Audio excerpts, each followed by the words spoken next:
The group is closed, but what they'll do is if you want to come to the conference, you call down, you reserve your room.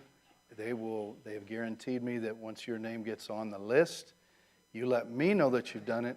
We'll double check with them that you're on the list, and then they will give you the discount rate. So I know some people have waited, and they're asking like $300 and something per night, and which we got a great discount. So if you're coming with us and you want to be a part of it, they're not going to charge you that if you're with me and you're with us. So I would encourage you to go ahead and do that. It's not too late. So we encourage you to come and be a part. As I was praying today as to what to bring, I felt prompted by the Ruach, by the Spirit, to get back into Psalms and read Psalm 103. So I know that we touched base on Psalm 103 at one point, but I want to look at another aspect of Psalm 103. In Hebrew, the word for psalm is Tehillim, which means psalms. Remember that the psalms were to be sung, and we have various folks who wrote the psalms. Moshe, Melech David, King David. You had others, but we're going to look at Psalm 103 tonight. And this is a psalm, a Tehillim of David. Bless Adonai, O my soul, and all that is within me. Bless his holy name. Bless Adonai, O my soul, and forget not all his benefits. Who what? Forgives all your iniquities, who heals all your diseases, who redeems your life from the pit of destruction, who crowns you with chesed and tender mercies, who fills you with good so that your youth is renewed like the eagle. If you look at that in the Hebrew, some of your translations, how many of you have it in your Bibles? You're open to it.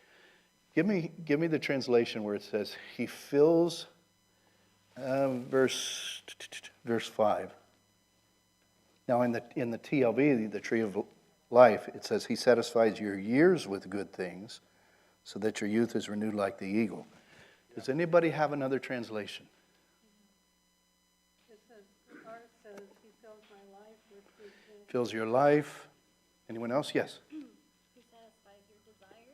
Who satisfies your desires with good things. What do you have, sir? What's that? He contents. Okay. All right. Remember, we're talking about translations. Does anybody have a King James or a New King James? You said it. Say it again.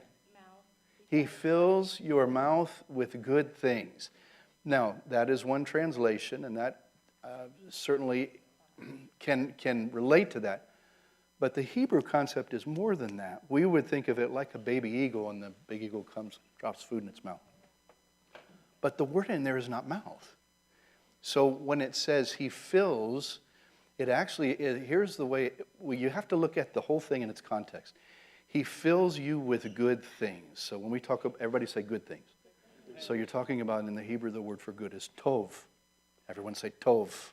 So if you say Laila Tov, you're saying good night. You say Boker Tov, you're saying good morning.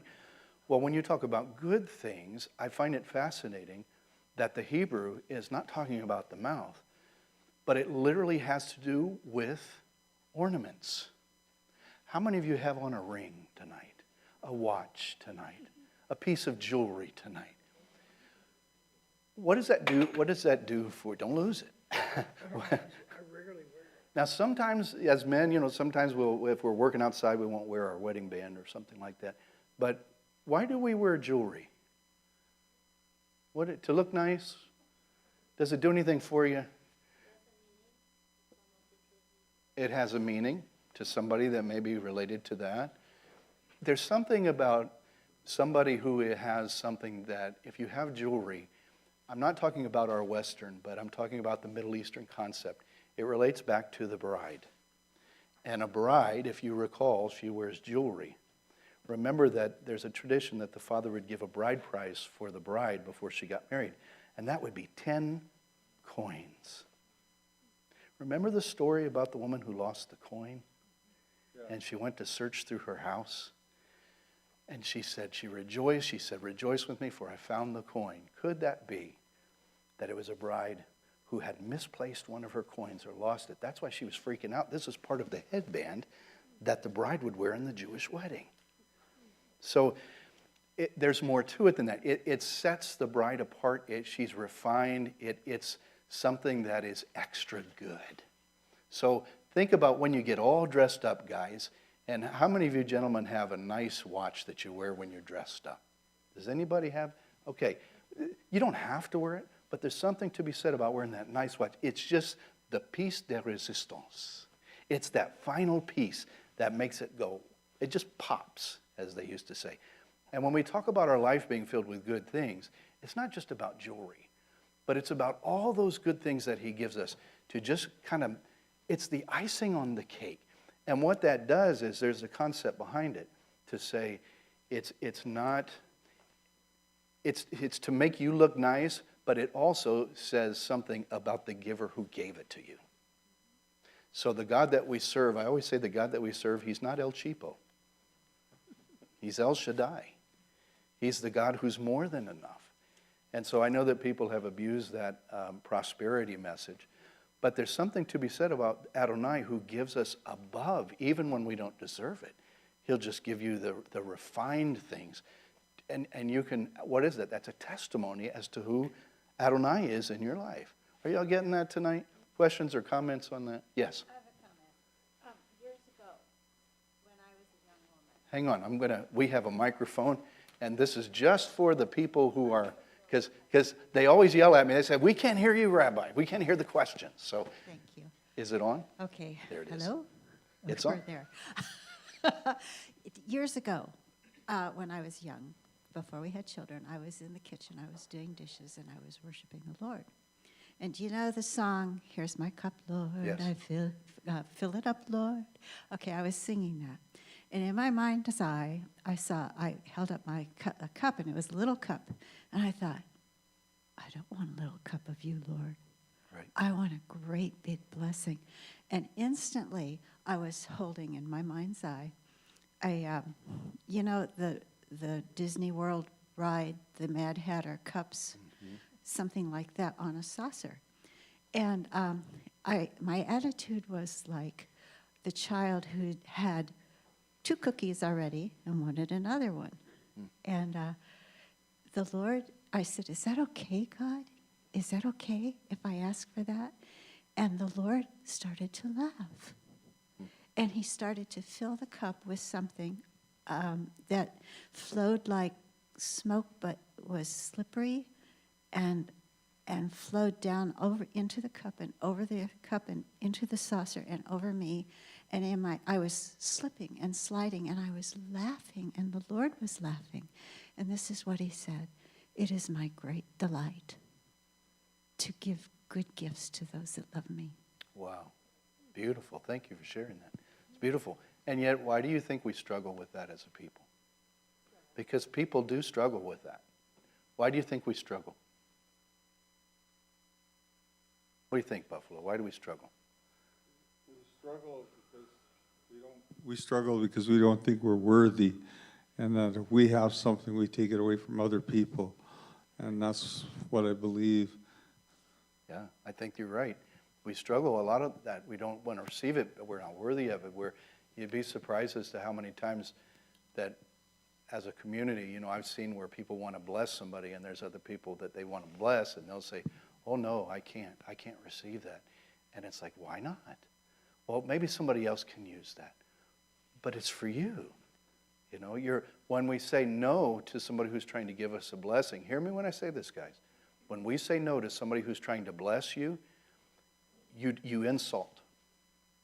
Because what you're doing is you're stealing the blessing from them. They are experiencing joy to give it to you. So if somebody blesses you, receive it. There's been times where somebody would offer me something, and it was just something. I say, no, it's okay. I really don't need. And Adonai checked me on that. He said, you stole their blessing. Remember what Yeshua said about a cup of cold water? That even if you take a cup of cold water and give it to a prophet, there's a blessing for that person. And I truly believe that in the future, there is something to be said about that. But there's something now to be said about them in their heart. They take great delight. Have you ever had somebody come into your home and you hosted them? How many have ever done that? You've hosted somebody. If they're good guests, you take joy in that. Somebody who will receive that, wow, look at this, look, and they're excited about it, and they enjoy the food, and they're happy. that's something that brings the person who's hosting great delight in their heart. It's not necessarily about, well, I'm going to be rich in this world and in the next. You're receiving blessings now because you're experiencing the character of Adonai. But when somebody says, no, I don't need that, if you were to host something at the house and somebody comes in and they say, man, what kind of food is that? I don't know if I even like that, Carol. What? And you've spent hours and time, and you're like, what do you mean? Well, just try a little taste. Well, I don't know. That's kind of gross. And well, what that's going to do is steal your joy. And so I think there's a lot to be learned in that. Something that Adonai shared with my heart this past week, we had First Fruits Sunday morning, which I'm a firm believer in taking our tithe, coming to the house of Adonai and presenting it before Adonai and waving it. And as I was contemplating that, because our numbers weren't big, they're never that big on First Fruits, but I thought, I said, there could have been more. And I said, well, what was the blessing? It was almost like the Ruach HaKodesh said, what was the blessing? And I said, he brought something to my attention. The blessing wasn't just about, and it's never just about, we're going to wave our tithe and then he's going to bless it tenfold back. The blessing is that we can gather together and experience joy in him. Just to see you guys and be able to say, we didn't have to worry that the Nazis were going to be outside, or, it was a joy just to come and experience the resurrection of Messiah in First Fruits and to say, he's risen. Are you getting that? When we do that, it's experiencing the Father's heart. You step into that little place of blessing, whether it's 20 people or whether it's 120. You step into that little place of blessing to say, wow, we got to experience that. So, questions or comments on that? He fills us with good things so that our youth is renewed like the eagle. That fills us, our lives, with that, just the extra stuff that's so good. And don't be ashamed or afraid to receive that. Just receive it and thank him for it when it comes your way. Because I guarantee you, it will come your way if you're serving him because he's faithful. Questions? No? Let's move along. Here's where I want to get into the teaching tonight, and we're not even in there yet. Verse 6, Adonai executes justice, judgments for all who are oppressed. He made his ways known to Moshe, and his deeds or acts to the children of Israel. He made his ways known to Moshe. Yodia derecha leMoshe, and his acts, alilota Yisrael libnei, his acts to the children of Israel. So we talk about his ways and we talk about his acts. Everybody say his ways. Isn't it interesting that Moshe was a man who was a humble man? Moshe was the prophet. Moshe was, in a sense, a type of redeemer for Israel. Moshe was humble. He made known his ways. But did he make his ways known to Israel? When you talk about acts, that's what people do. Ways is an intimate. So I want to talk about these two things tonight. Everybody say ways and acts. So when we talk about ways, you might look on the screen overhead, but in the Hebrew, the word for way is derech.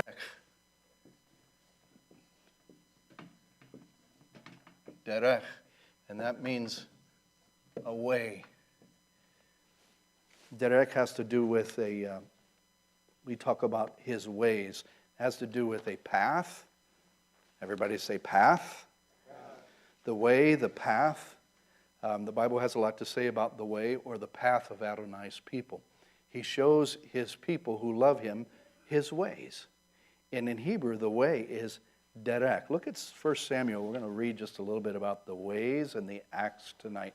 And I'm not sure who this is for tonight, but I think it's for all of us. But this really, I really felt like this was for somebody this evening. So let's continue. 1 Samuel 2:3. Talk no more so very proudly. Let no arrogance come from your mouth. For Adonai is a God of knowledge, and by him actions are weighed. It's talking about the knowledge, the derech, the ways that he is going to do things. Notice that when we talk about man, when we talk about the word derech, I want you to notice that there's a connection with your words, what comes out of your mouth, your actions, Maybe even your mission.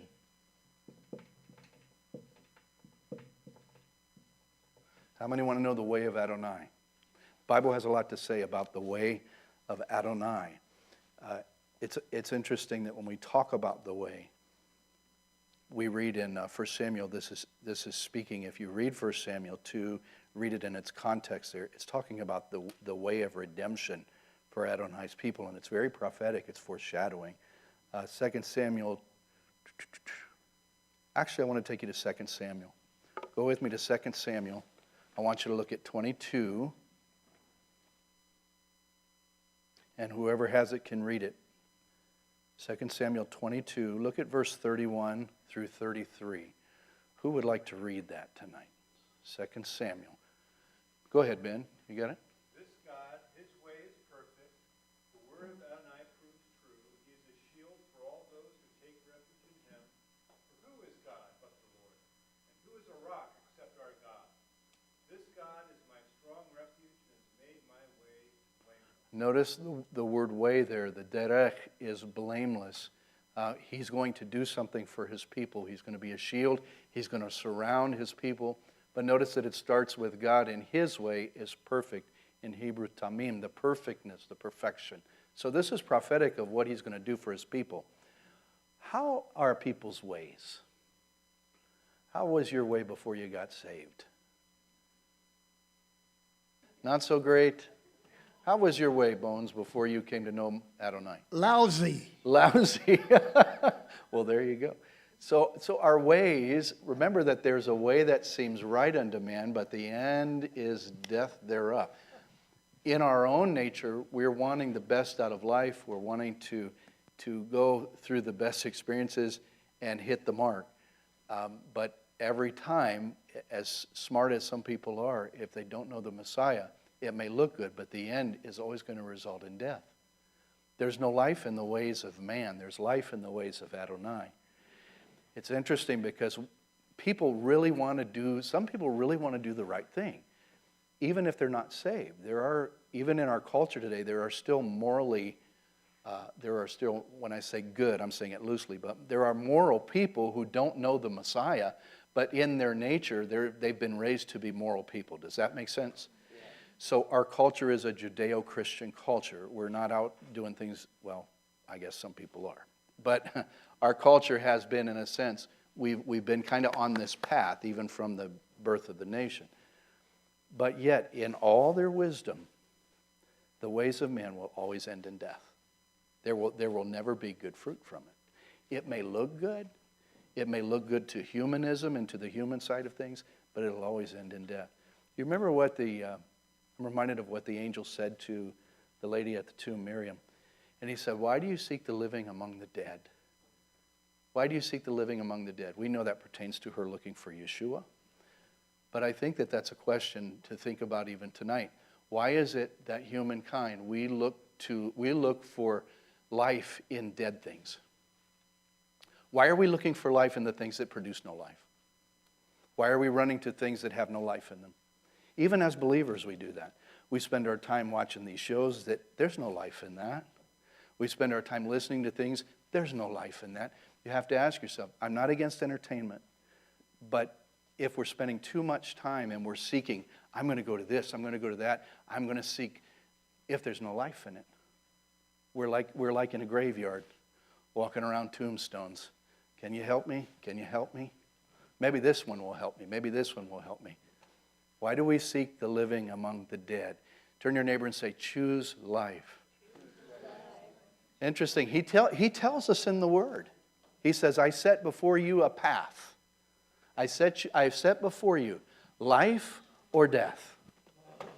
Choose life. Turn to your neighbor and say, choose life. So there's two paths, even with Israel. He brought forth his word.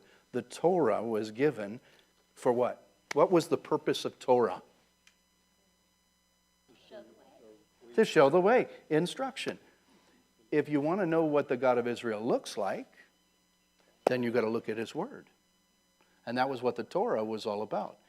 Unfortunately, there's a lot of people that think if we just follow Torah, we will have eternal life. The Torah instructs you as to how to act in the kingdom of God. But the Torah itself does not bring us eternal life. Are y'all with me on that? Yeah. And we can't get caught up in this. We're gonna earn our way. It's all about his chesed. Chesed. It's his work. So let me take you to, who do you think was the first person that knew about derech? Well, maybe not the first, but the one who taught it. Covenant was made with Abraham. Go with me to, I want you to see, let's look at Genesis. Look at Genesis 18. I want you to see this. Genesis 18, verses 17 through 19. And Adonai said, shall I hide from Abraham what I am about to do, seeing that Abraham shall surely become a great and mighty nation, and all the nations of the earth shall be blessed in him. For I have chosen him that he may command his children and his household after him to keep the way of Adonai. Everybody say the way. By doing righteousness and justice, so that Adonai may bring to Abraham what he has promised him. So Adonai is recognizing that Abraham is going to teach his children and his generations the way. And that is the way of righteousness. That is the way of the upright. That is the right path. So, in Hebrew, what is the word? Derech. Derech. So he understood, Abraham understood this, and certainly we see that Abraham taught his generations. Did they all follow the way? No. Who didn't? The ones that went against his word and did their own thing, and they were in the world. Yep. Do you realize that Abraham had more than one son? Yeah. But he had, what was the son that followed the way? Isaac, Yitzhak, and then Yaakov, and then we see the generations to come. So we see, you say, well, Rabbi, the Torah wasn't given yet. But he understood the ways of Adonai. He understood. The rabbis tell us that he was teaching the concepts of Torah before the Torah was ever given to Israel. So there's a mystery there. But he knew something about the righteousness of Adonai, and he teaches the children. Questions or comments on that? So Abraham understood this concept of derech. Let's keep going. I want you to see, go to Isaiah 55.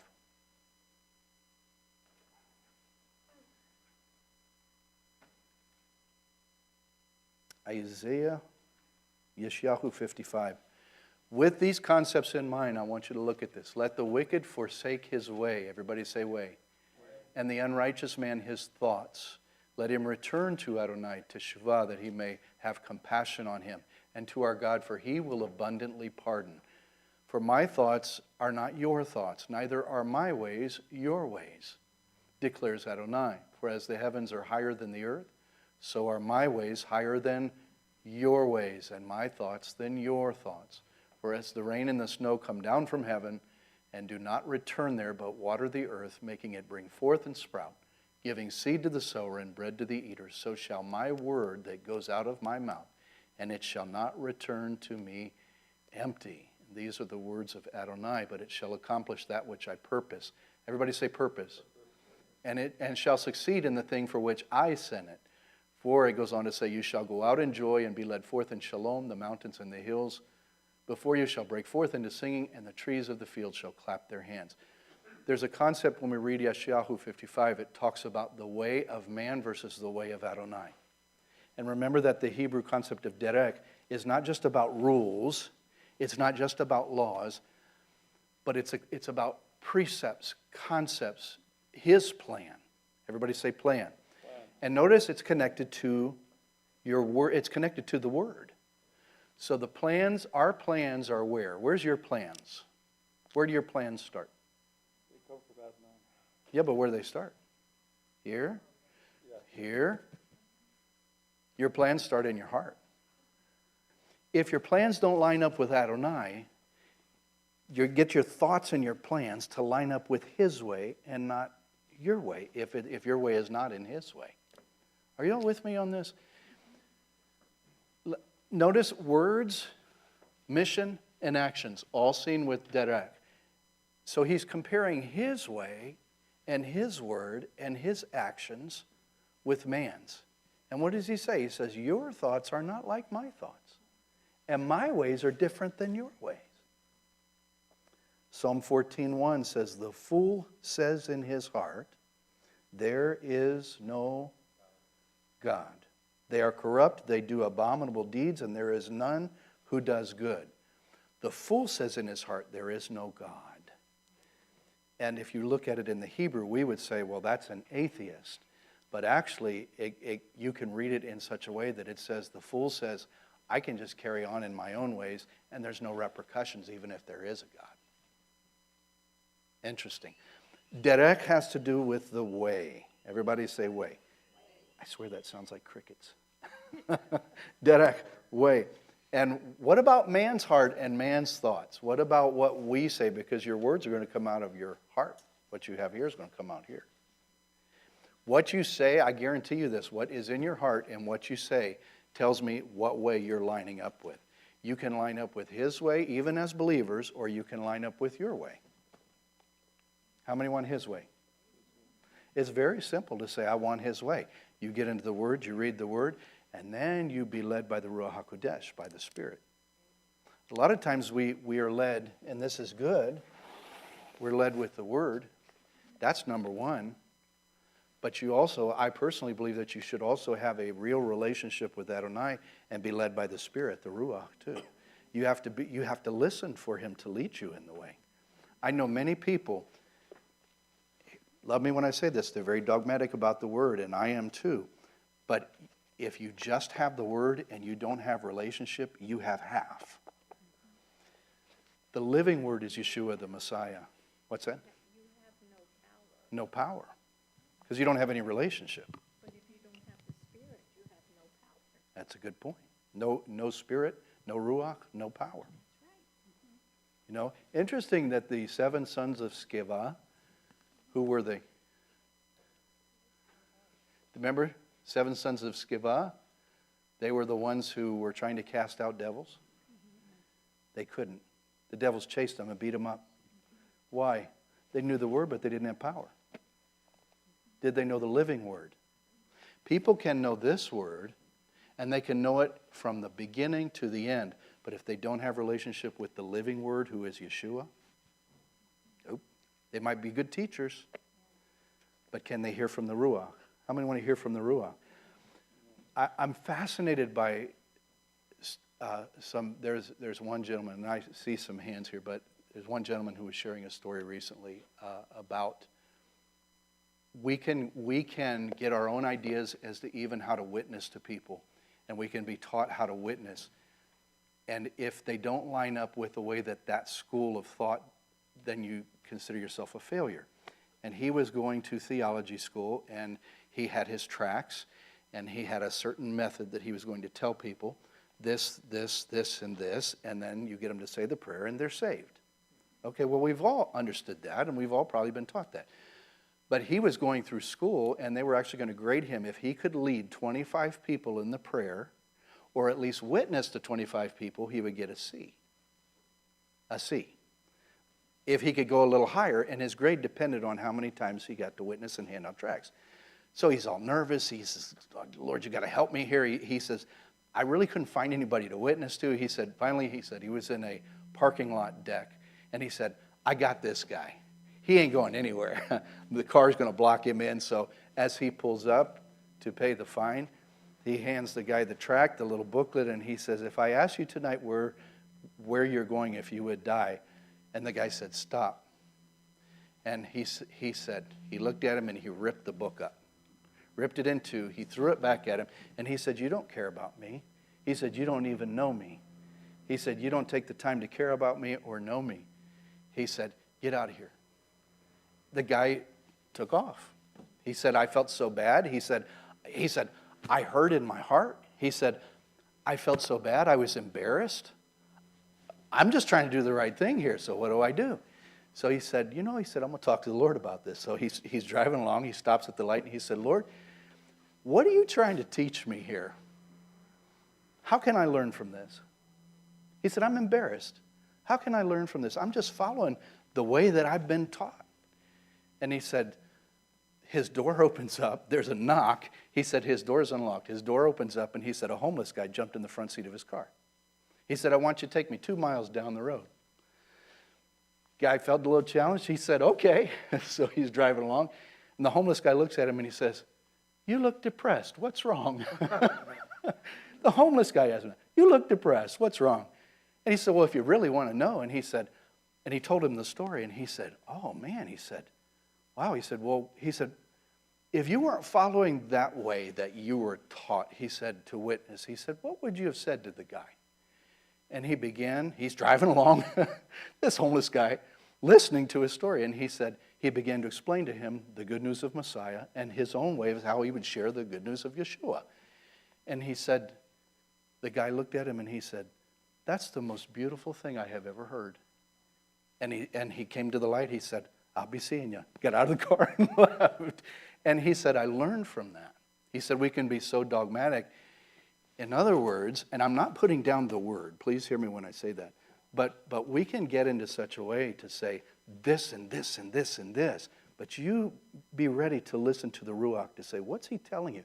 He'll never tell you something against the word. That's why you need the word. But you need the Ruach too to show you this is the way.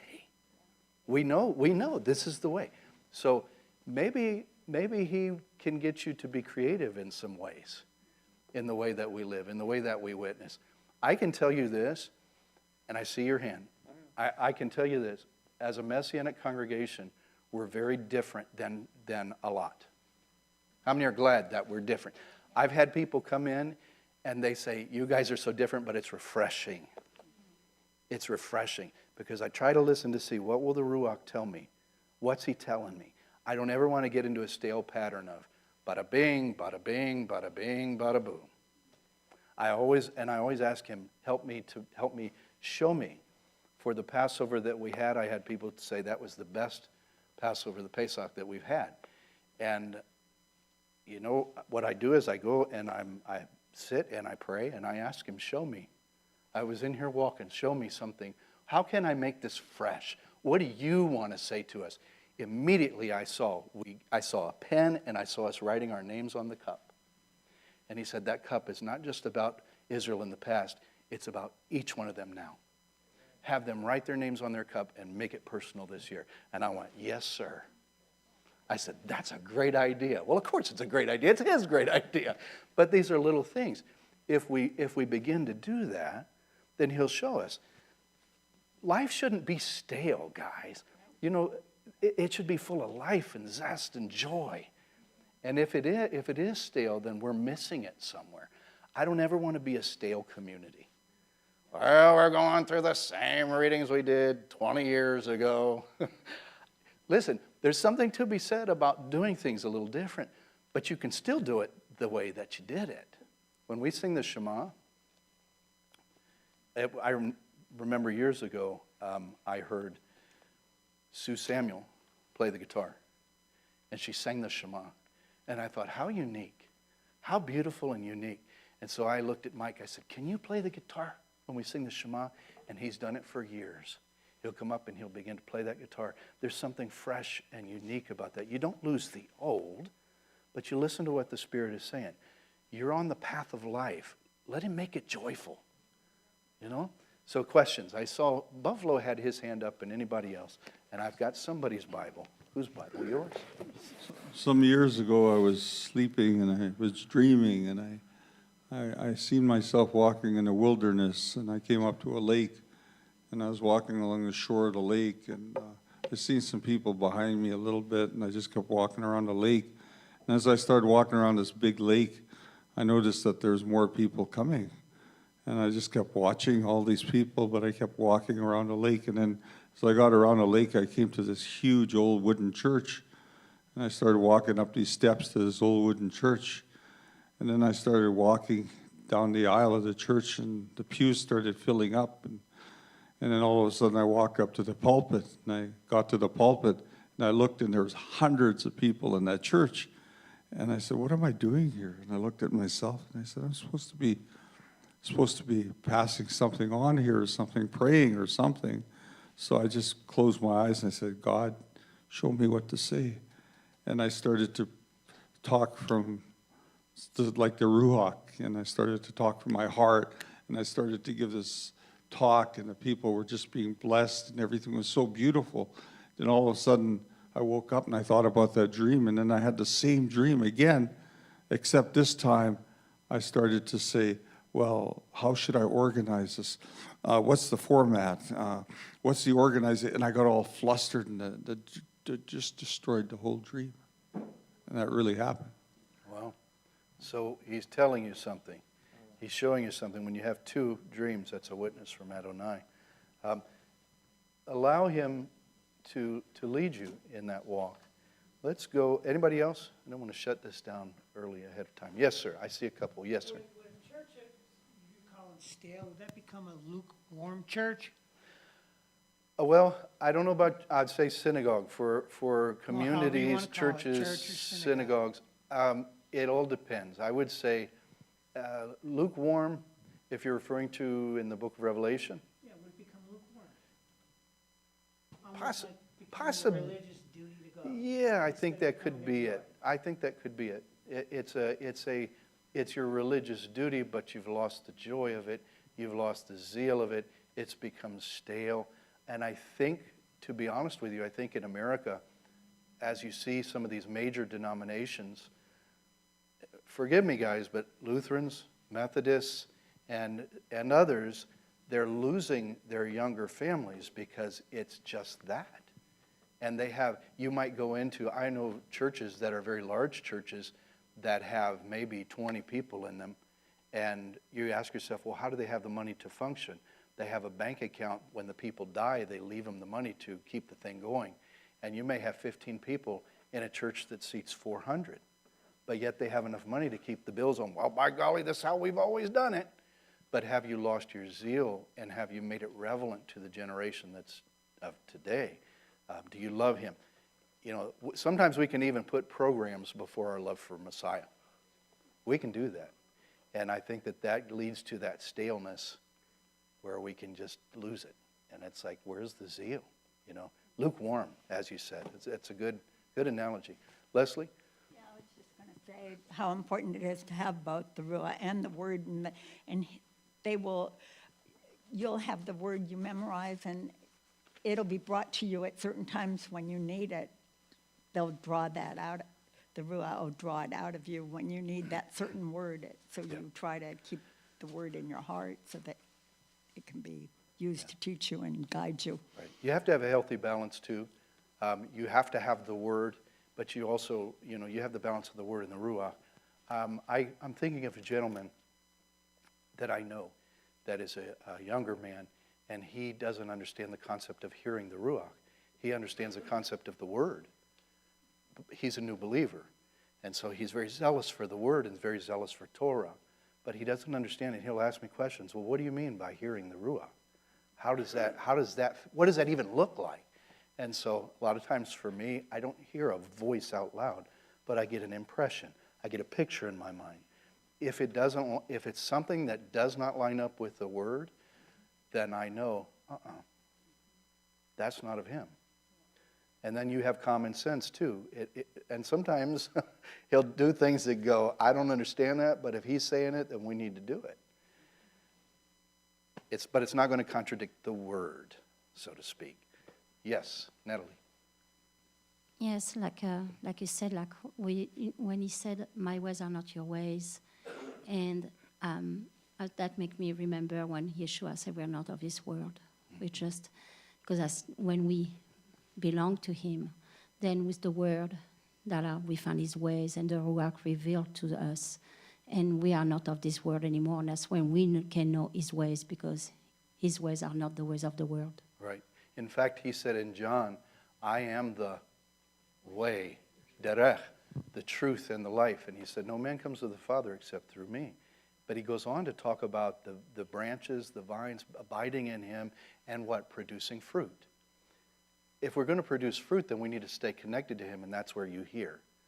That's where you say, he'll lead you to people, to witness, to talk. He might just say, go over and say hi to that person. It'll open up a conversation. Just do it. You feel it in your spirit. So maybe in your flesh you're going, oh no, I can't speak to that person. Maybe you should go over and say hi if you're feeling very strongly. And you can even ask, Father, is that your spirit speaking to me? You feel confirmation, do it. Paul Wilbur shared with us a story many years ago. He said he was in a car dealership, and he was looking at things, and there was a woman who was sitting there. She's talking with him, and as she's sharing things with him, he hears in his spirit the word Nussbaum. Nussbaum. And so he said, he's listening, and he heard it again in his spirit, Nussbaum. So he said to himself, okay, Lord, I'll play this. So he looks at the lady, and he goes, Nussbaum. And her face, she goes, what? She said, did you say Nussbaum? And he said, yes. And she said, that's my maiden name before I got married. How did you know that? Well, that led to a conversation about hearing from the Ruach, and she was Jewish. So it doesn't have to be big, scary things. It can start out small. It can be little impressions. Help that person with some finances. Well, they've never asked it. Lord, they don't need it. Look how they're dressed, and look at this. You don't know.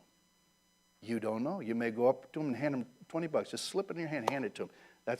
And I know that some of us have done that. And then they'll say, how did you know? How did you know? I've had people say that was the exact amount that we needed for that. Little Gail, some of you know Gail, a Jewish lady in the community. She visits us a couple times a year. She's always very joyful. Well, her husband passed years ago.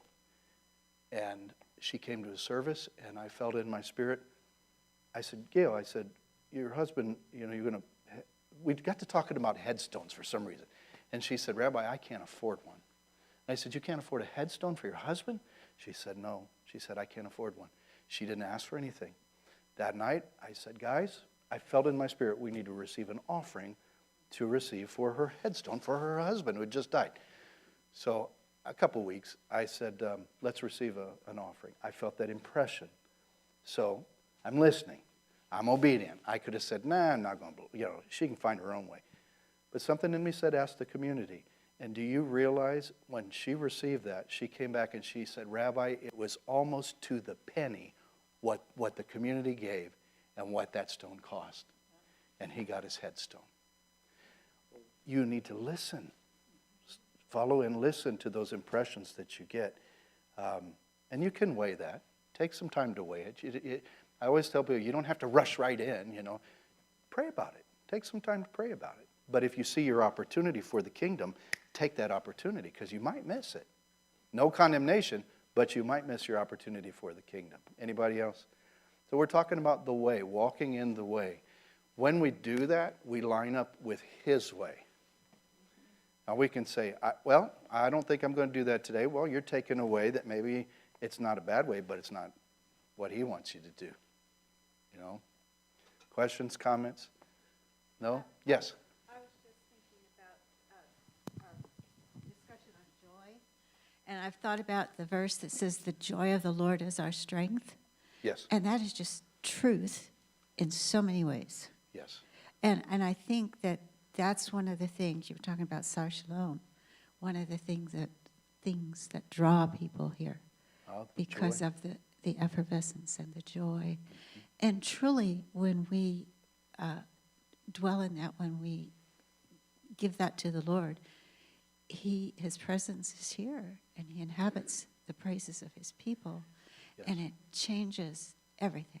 And sometimes I think we can, and let me say this, not you and not me, but I'm saying I think that there was a time when I was younger that I would pray, just pour out your joy on me, and then I'll have joy. But then I realized something. What makes him happy should make me happy. Gathering together in Messiah, as we did on First Fruits and at Pesach, that made him happy. How many of you know that? I want to say this. He was glad you all were here. Passover, that brings joy to his heart. My kids are all at the table. So he enjoys that, and what makes him happy should make us happy. On Shabbat, the reason why we experience that joy is because of him. He commanded us to come on Shabbat and be a part of community. So we don't forsake the assembly of yourselves. Well, when we do that, we are following his ways. We're on his path. Not on my path, we're on his. And then we get joy. And they say, wow, he enjoys this. I enjoy it too. So that's a great, great insight. Any others? No? Okay, let's keep going. I want to show you just a few things. I got 10 more minutes. So I'm going to ask you a question tonight. Are you on the right path? Lamentations 3:40. Lamentations, there's a very uplifting book.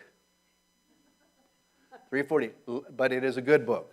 Let us test and examine our ways and return to Adonai. So to return means to teshuvah. It's not a 360. If you do a 360, you're facing where you're going right back to the same thing. You want to do a 180 and come back home. So we understand that this has to do, let us test and examine our ways. So I'm going to challenge you tonight with this. How many of you love Yeshua? Hold your hands up real high. If we love Yeshua, and we know that, we're in the right path. That is the main path, and that is the right path, and you are in the right path. You are in Yeshua, and He is in you. You are a believer in Messiah. But let's test and examine our ways. We say, well, that's Israel who backslid, and they came back eventually. But I would challenge us as believers, let's test and examine our ways. Let's see where we're at in this path. Are we where we should be? Not condemnation, but just test yourself and say, could I walk a little closer? Could I listen more to the Ruach HaKodesh? Could I do things a little different? Am I still seeking those things that are in death? Why are you seeking the living? Why are you wanting live things when you're going to dead things? There's commandments in the Torah that there are some things we're not even allowed to touch. Do you realize that? Yeah. There's some things you're not even allowed to touch, and if you touch them, you're considered unclean for a certain period of time. Now we say, well, that's weird, but I believe that's to teach us some things.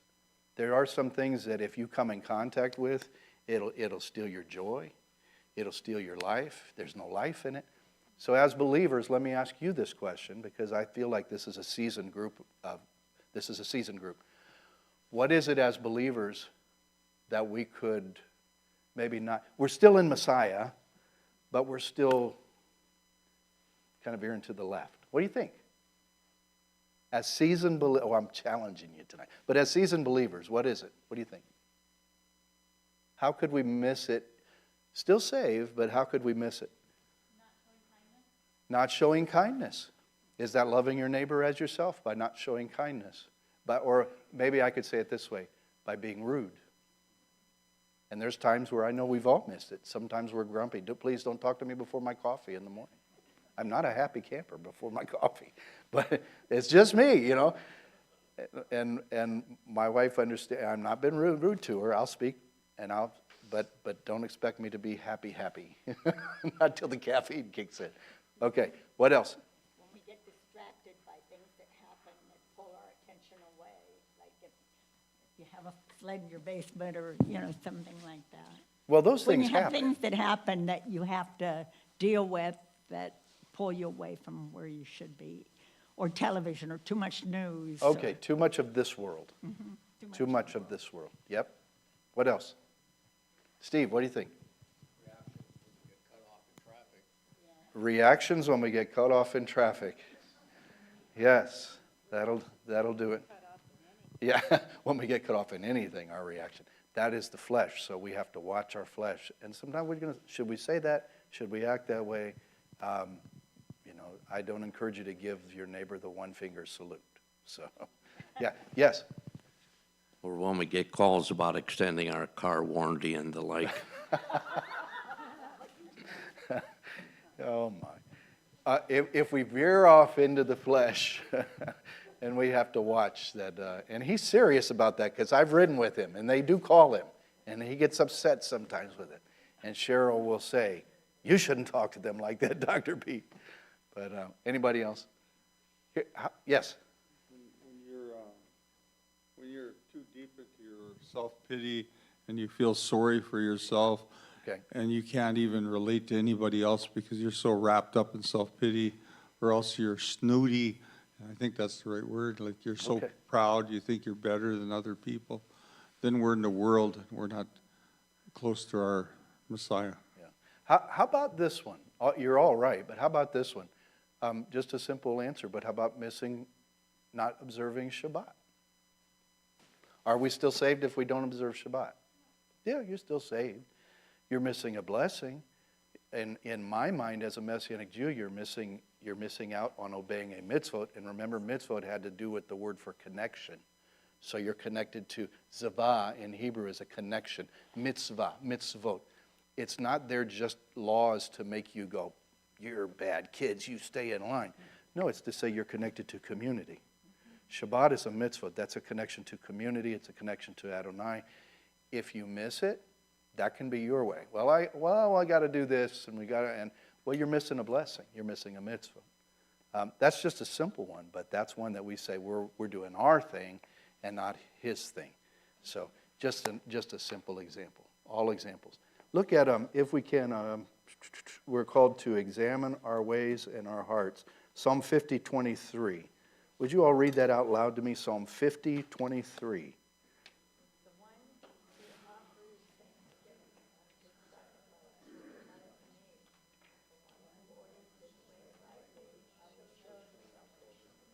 And what is that word for salvation in Hebrew? The Yeshua of God. So what are we called to do? Order our way rightly. Of course, he's speaking to ancient Israel, but this also speaks to us today. How many want to see Yeshua? Then we get into the way. We examine our hearts and we get into the way of Adonai. And ask yourself, just be honest. How do you check yourself? Ruach HaKodesh, you pray, you ask him, and you get into the Word. And he'll show you. He'll show you. Right your way. Isaiah 43. Let's look at that one. Isaiah 40, Yeshayahu 40, verse 3. A voice cries in the wilderness, prepare the what? The way of Adonai. Make straight in the desert a highway for our God. Who did that? John the Baptist. Yochanan the Immerser, John the Baptist. And he was, if you study that, he was one who proclaimed, make the Mashiach's way straight. And he said, bring the high places down and bring the low places up. And what does that do? It levels the path. Yeah.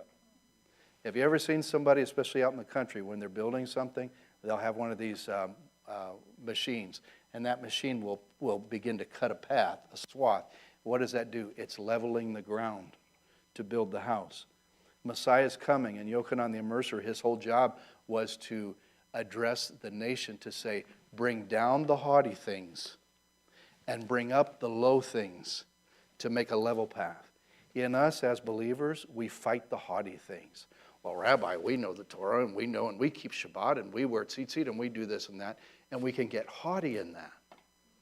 And that's a place where you have to say, wait a minute, I'm not called to be a haughty person. You bring that down to submission to Adonai. What are the low places in us? What are the low places? I'm not worthy. I just can't. I'm not able. I don't have that gift. I don't have that calling. I can't witness. Oh, Rabbi, I can't sing on the team. I know I have a good voice, but I just can't. And what are those things? That's a false, lowly place in us. It might be the adversary telling you can't. You can't do that. You can't do that. And then you begin to agree with that voice. And what path are you on when you agree with that voice? You're not on his path, because he says you can do all things in the Messiah who gives you strength. So we're on the right path. We're in the way. Not in the way of him. We're in his way. We're walking the path. How many of you are walking the path? So you come into agreement with him. How can two be in agreement how can two walk together unless they be in agreement? And so here's the Messiah who says, come along. Come with me. Come with me. Come with me. Follow me. Talmid, follow me. Walk my footsteps. Be so close to me you catch the dust from my feet. I'm your rabbi. Follow me. And so we say, yes. And there are many people who they start good, and then the enemy starts whispering to them and lying to them, and then and then we can't. Then they walk away. They've come out of the way. They've come out of the path. Cares of the world. But I'm talking about those things that we come into agreement with, where the adversary says, no, you can't. But the Ruach is telling you, you need to.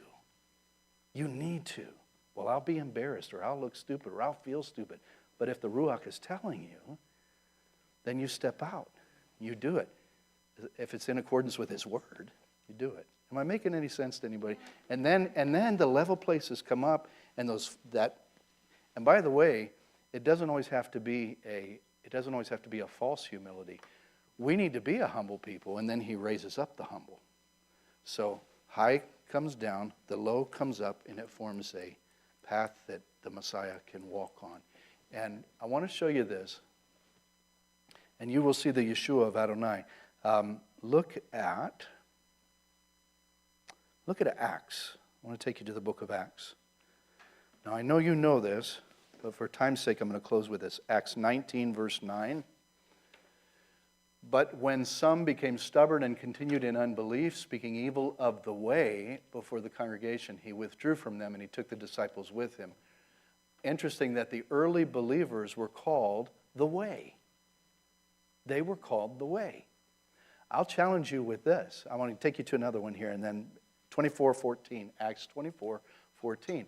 But this I confess to you, that according to the way, everybody say the way, which they call a sect, I worship the God of our fathers, believing everything laid down by the Torah and written in the prophets. Rav Shaul was a believer in the way. Rav Shaul was a strong believer. He didn't start out that way, but he was a strong believer in the way. Believers were not called, I know some may get angry with this. Early believers, I know, they were not called Christians. They were called Messianics. They were called little messiahs because they were following the one who is Yeshua or Jesus the Messiah. Messiah is the anointed one. So if we're following the Messiah, he is the way. And he calls us to look like him and act like him and be like him. You get into the word, you submit your way to his way. And that's what the early church, the early community did, the Kehilat. Abraham was called out, and he taught the way of Adonai, of Yah, to his generation. We're called out, and we're called to teach. We're called to be believers in the way. So you and I, how many of you are in the way? Turn to your neighbor and say, I'm in the way. That's not a bad thing. I mean, that's a good thing. Father, we thank you for Yeshua, who is the way, the truth, and the life. We thank you for your word, your written word, and your living word, and they are a witness to your kingdom. So, Father, help us, forgive us for walking in our own ways, and help us to walk in your ways. May we be sold out for you. Give us much chesed, and I pray that we would see Yeshua, your salvation. It's in Yeshua's name. All his people said, Amen. Shalom, shalom, and Laila Tov.